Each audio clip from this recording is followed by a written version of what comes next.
Good morning বন্ধু বান্ধৱীসকল সকলোকে মোৰ ব্লগটোলৈ স্বাগতম জনাইছোঁ আৰু আজি মহালয়াৰ শুভেচ্ছা জনাইছোঁ। এয়া ৰাতিপুৱা সময় 3:30 বজাত মই সকলোখিনি কৰি বাৰান্দাত দৰ্জামুখত চাকিটোকত জ্বলাই ৰাস্তাত ফুৰিবলৈ যাবলৈ ওলাইছোঁ আৰু সকলোৱে আজি দিনটোত ফুৰে বুলিয়ে জানো, সেয়েহে ময়ো ওলাইছোঁ। এয়া মই আন্ধাৰে হৈ আছে, মিনা আহিব আৰু এখেত পাছত যাব, মানুহ ঢেৰ ৰাস্তাত গৈ আছে। আৰু এয়া আহি আমি তিতাবৰ ষ্টেচন তিনিআলি পালোহি আৰু মানুহৰ ভিৰ চক আৰু ইয়াতে স্ক্ৰীণত কিবা মহালয়াৰ বিষয়ে দেখুৱাই আছে আৰু তাকে চাই মানুহৰ কিমান ভিৰ লাগিছে চকচোন।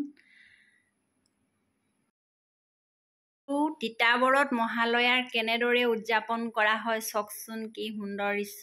ইমানেই মানুহ মানে পূজাই আৰম্ভ হৈ গ'ল আজিৰ পৰা। আৰু চকচোন কেইটামান দৃশ্য আপোনালোকলৈ ধৰি আনিলোঁ আৰু চাই যাব ভিডিঅ'টো।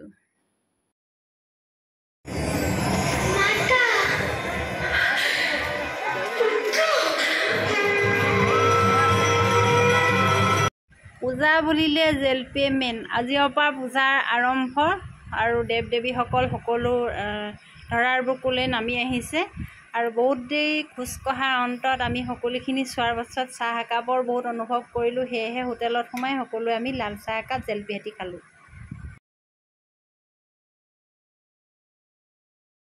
আমাৰ লগত টুকটুকো গৈছিলে, তাই মানুহ দেখিয়ে অবাক লাগিলে, খাবলৈকে পাহৰিলে, কিবা এটা চাই আছে অন্যমনস্ক হৈ। আৰু ভনী নবৌ গৈছিলে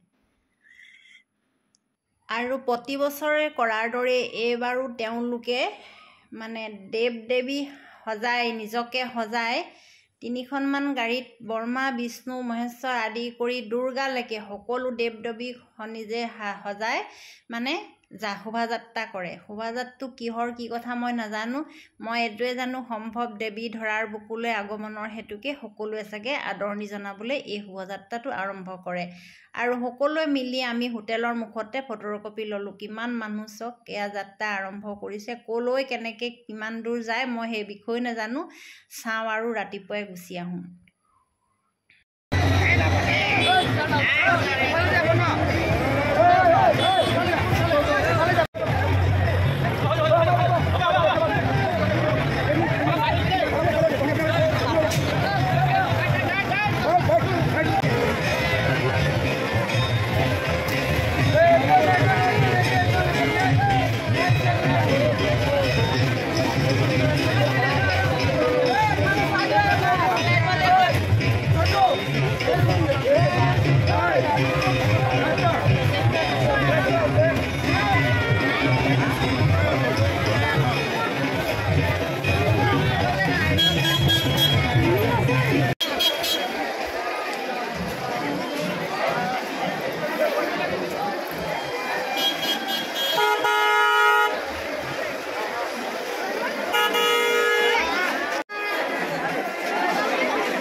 জেলেপি টোপোলা লৈ আমাৰ ৰাইজসকল আৰু আহি আছোঁ আৰু দেই।